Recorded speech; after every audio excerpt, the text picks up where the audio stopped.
Alright, so basically this video is going to be pretty much a kind of a video response to my good friend Melina Pendulum's video where she did these 12 questions based off of fairy tales from someone else. The questions are kind of being passed around like Q&A aids, I guess. So I figured, what the hell, I like fantasy stuff, so yeah, I'm gonna answer the questions. Melina pretty much said anyone can do them, and I was like, all right, I'll do them. I'll answer the questions. So, yeah, and Melina, if you're watching, I hope you enjoy my my answers. So, here we go. First question: what was your first introduction to fairy tales? Well, I think it's kind of a cliche answer, but I think everyone is introduced as a child through the Disney films, like the old fantasies, like Beauty and the Beast, Little Mermaid, and all the others, Cinderella, of course, and Snow White. All of them, were first introduced as children to these classic fairy tales through the Disney films, and they're pretty much like a good safe zone. Like, when you tried, it's funny too, and I'll go more in depth with that question, but also, of course, I think also another thing that was a good introduction to fairy tales for me was Gargoyles. Gargoyles had a lot of fantasy element and fairy tale stories to them.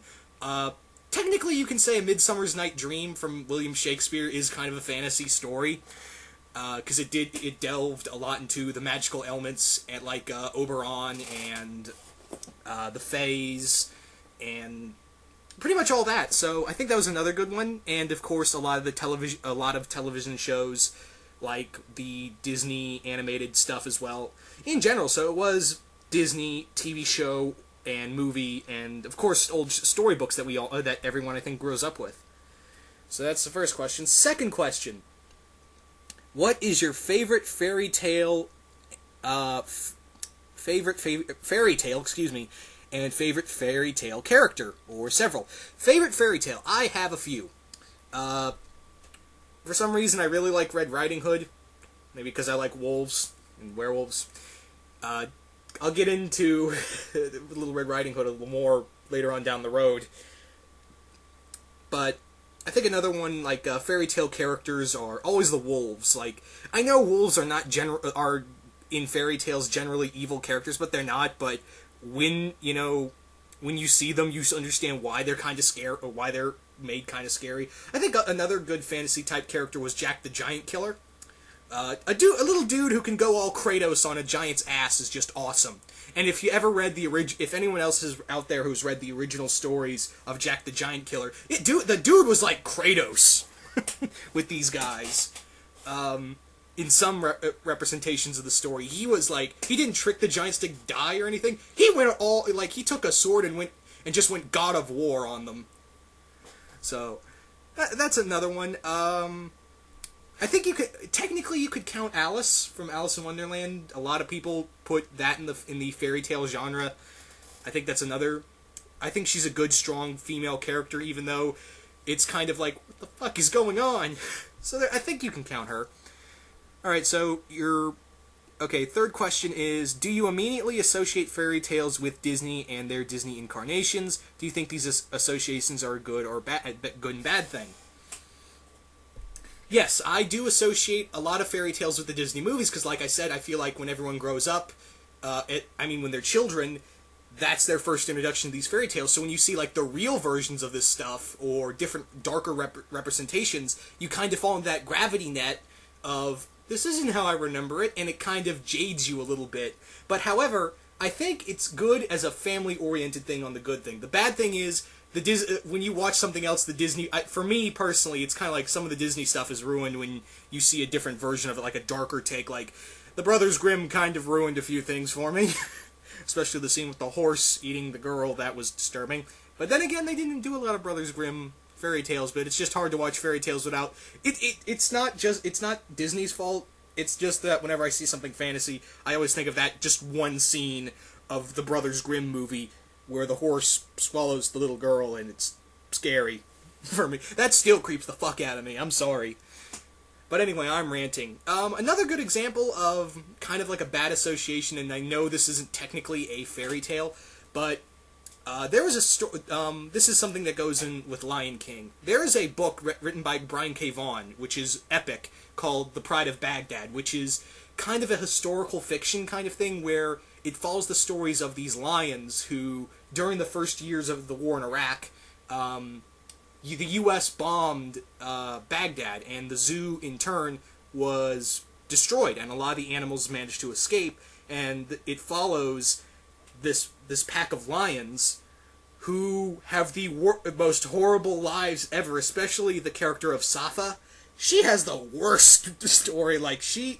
It punches you in the gut, especially the end, and all I could think is, this is Oliver Stone meets Lion King. I can't watch Lion King anymore without thinking about this. I mean, I still watch Lion King, but I think back to the book of Pride of Baghdad. It's still a good book, it's just that it's hard to get, it's like Lion King and Platoon put together, let's leave it at that. But yeah, I think that kind of lumps in with what I was talking about.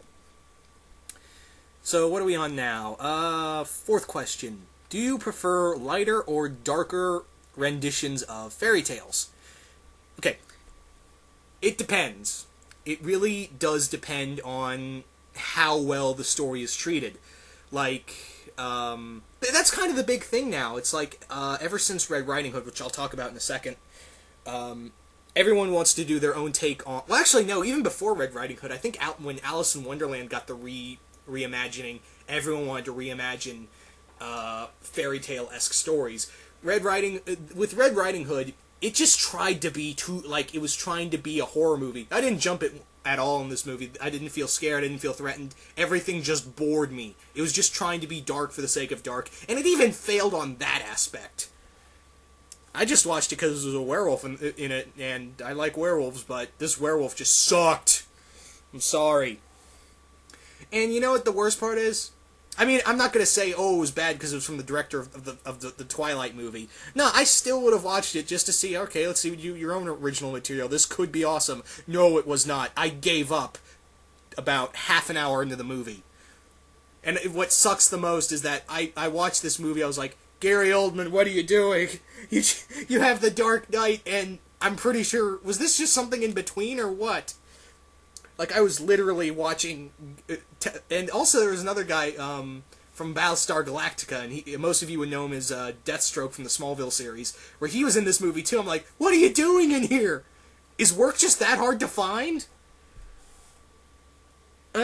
So, getting back, because I went on another mini rant, I'm sorry. But... basically, like I said, it all depends on how you tell the story. The Disney animation stories did have their dark elements, but it was kind of lighthearted, and you did feel that, and they are nicely written stories. But then there are other times it's just, you don't need to be dark for the sake of dark, even though these fairy tales are generally dark. I think, for me, it just all depends on how well the writing is. But that's just me. And also, another thing that depends on, don't make it 100% like... what you're basing it off of. You know, take your own artistic look to it, but don't be, too artistic, if that made any sense at all. Alright, so what question are we on now? Number 5.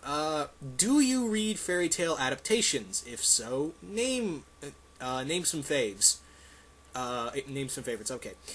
I do read fairy tale adaptations, in actual stories, movies, if so, name a few. I think, and I'm gonna cheat and use a fan fiction, because they weren't very specific, but I will say this. I kind of count Macbeth as a fantasy story, because it does have some supernatural elements to it, and it does have a moral to it in some way. So I think one of my favorite representations of Macbeth was this Akira Kurosawa movie called Throne of Blood. If you are a samurai fan, or just a fan of samurai movies and Akira Kurosawa in general, go watch Throne of Blood. It is amazing. It is a amazing adaptation of Macbeth with Eastern culture into it, and they blend it so well. I really enjoyed that.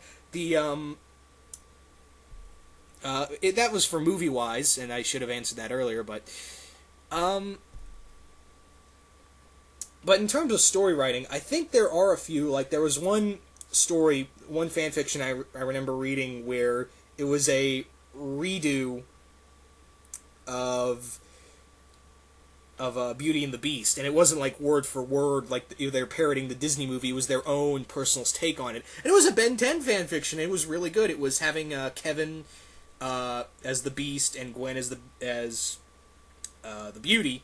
And it was actually really well done. Like it was their own vision of Beauty and the Beast, but they used the Ben 10 characters and they make it work.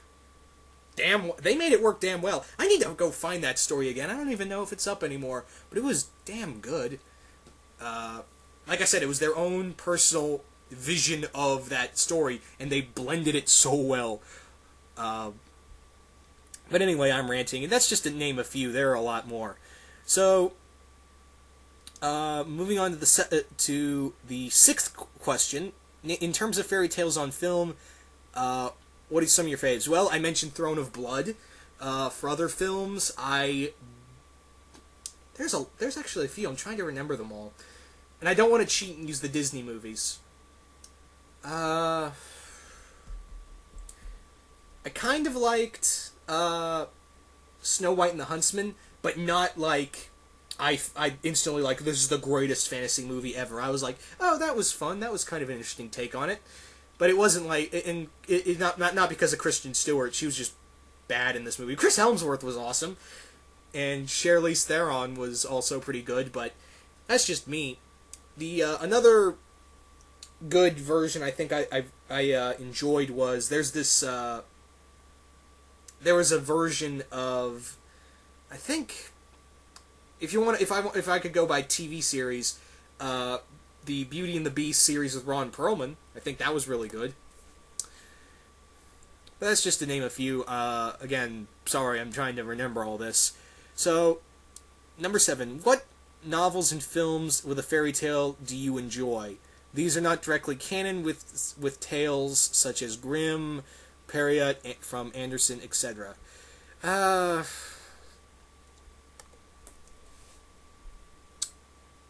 a tough one. Really is. I seriously have nothing because I'm trying to remember what films and novels, because I've read so many, and it's tough. I'm sorry, I can't answer that one. I suck. Number 8.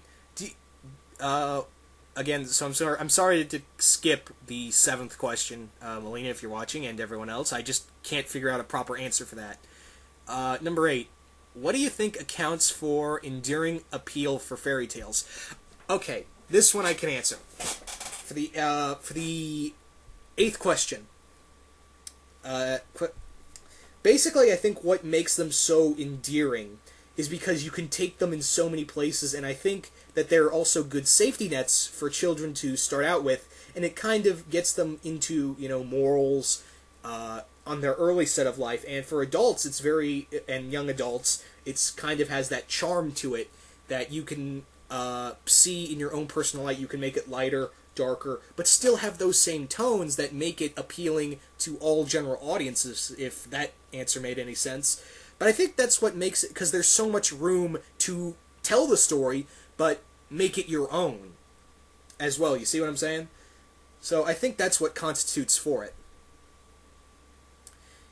So, moving on to the 9th question, was or is there a character or tale that impacted you the most?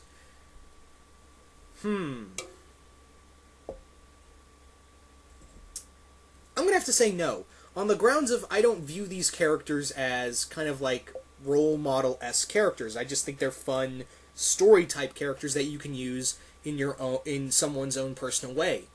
I've never really seen them as like, oh man, this character's inspired me or something. Well, actually, no, a few times, but not a lot of fairy tale-esque characters.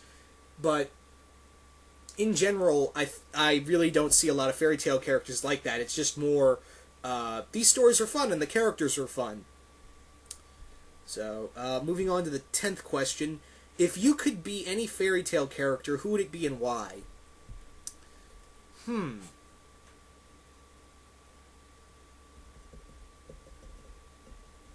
I'm thinking. Because there's so many I think would be cool. I think it would be cool to be the wolf. You know? Because sometimes, like, here's the thing. Reason why I'd like to be the wolf in any story involving wolves. Not because I like it, because you get to do whatever the fuck you want. You can go out, kill people, eat them, and they'll be like, oh, it's just a wolf. The woodcutter. I've always been a fan of characters that can easily go toe to toe with big fantastical creatures. That's the same thing with I'd like to be Jack. I'd like to be Jack from Jack the Giant Killer. I think I explained in depth of why he's so badass.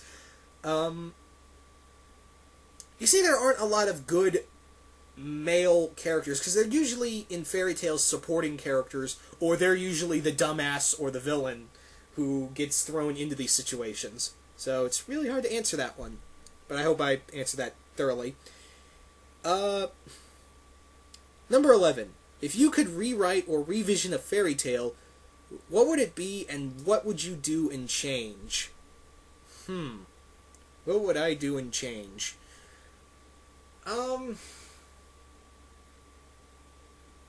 I would like to change Sleeping Beauty. On the now, here's how I would do it. I would do it as a period piece, in the sense of I would make it in the 1920s, New York, like a gangster film. On the grounds of, I would have this mob boss's wife, who is so jealous of this girl from the rival gang, and this is a very vain woman who is like spending all of her husband's money on just cosmetics and stuff, and she's dying of cancer, and she sees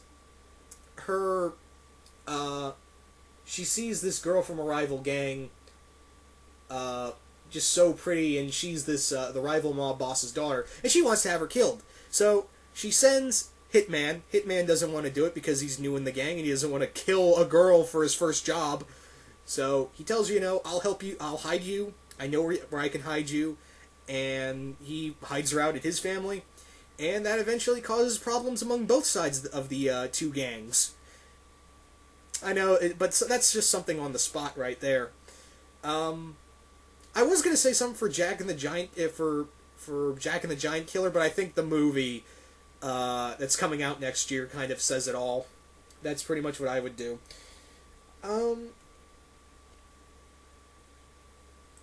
Why did I say Sleeping Beauty for the 20s movie? I meant to say Snow White. My apologies, Snow White. Sorry. Brain fart. So, hopefully that will, that's a good enough question, that's a good enough answer. Alright, number 12. Your fairy tale weapon of choice. Poison apple, the power of a name, an evil bargain, or preying on a specific human emotion and weakness. All good. All good fairy tale weapons. Evil bargain. And I'll tell you why. Evil bargain. On the sole ground of, I can mess with people with just the loopholes. I can say, oh, you wanted to live forever? Well, sign the contract. Boom, turn them to stone. Well, you wanted to live forever. You didn't say, and I'd make them living like they're made of stone, but they can hear, see, and see everything. They can't speak or anything. They're just a living statue that can't move. I'd be like, well, you wanted to live forever, but you never said how. Little loopholes right there, like, you wanted to save your aunt from dying? Well, sign here. Oh, you lost your marriage? Oops, I give you one more day to stay together. That was bad of me. Sorry, Spider-Man. Sorry, my fellow Spider-Man fans. I couldn't resist. Another good one would be like, you like this girl? Okay, I'll help out. Sign the bargain, and her boyfriend dies in an accident. He gets the girl. Their first date, they both die in a car accident together. It's like, well, you got the girl. You never said how long. Evil bargain. Because I would just totally be like, you didn't read the fine print there, buddy. So I think that's the coolest one. I mean, the poison apple is like, well, some people don't like apples, so you can't do anything about that. And if you're out there in the woods, like, damn it, I'm starving. You take a bite of your own apple. Shit. The power of a name. Well, the thing with the power of a name is that is a good fairy tale-esque weapon. The problem being is the problem with that is what if you see, the problem with the power of the name is the person could change their name legally now. If you want to put it in modern times, they can just legally change their name, and now you have no power over that name. But then again, if you want to put by fairy tale settings, they can just refer to themselves by their last name now. But then again, you could still use their name currently, but that's a complicated one. But I think power of the name would be my second choice. Preying on a specific human weakness or emotion. That would be another cool one. That would be another choice. If I could do that one, I think I'd be preying on people's love. Reason being, love can be a dangerous weapon, and people will do anything for love. People can get obsessed. You prey on that, you guide them, you fashion them, and be like, oh yeah, he or she's gonna love you when you do this, or, this and that. Another one I'd really prey on is people's anger. Preying on people's anger, that means they're open to any suggestion if you play your cards right. But still, all in all, evil bargain, because I would so screw with people with just the loopholes alone. So, well, that's pretty much all of my questions, and that's pretty much all the questions. I hope people enjoyed this, and I know I didn't answer a lot of the questions properly, but I was thinking of answers right on the spot, so cut me some slack, I'm sorry. Anyway, guys, you guys tell me what you thought of this, and thank Melina for doing the video, and also thank the person that Melina got the idea from. So, anyway, guys, I'm out.